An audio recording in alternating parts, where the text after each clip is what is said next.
And suddenly, the place that once felt like safety now feels a lot like surveillance.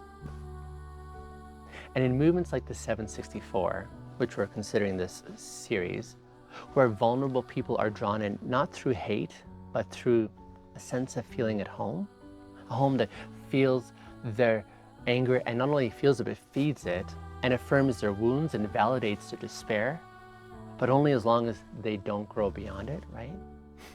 It's then that it's in these moments that someone starts healing. There's the moment that they start seeing clearly that they're shamed, and then they're mocked, and then they're labeled as a traitor, and they're called disloyal and treated more like the enemy, because their healing is going to disrupt the hierarchy in these movements. And their clarity threatens that illusion.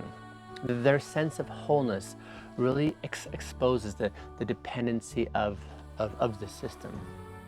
And so the group tightens up, and the tone shifts, and the affection withers, and then the passive aggression starts to surface.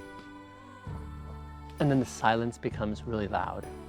And suddenly, the place that once felt like safety now feels a lot like surveillance. The very people who praised your depth, now they start punishing you through distance.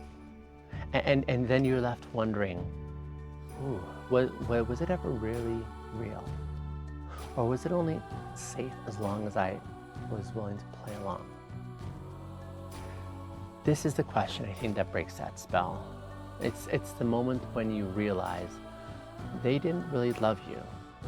They loved the version of you that really made them feel like they were in control.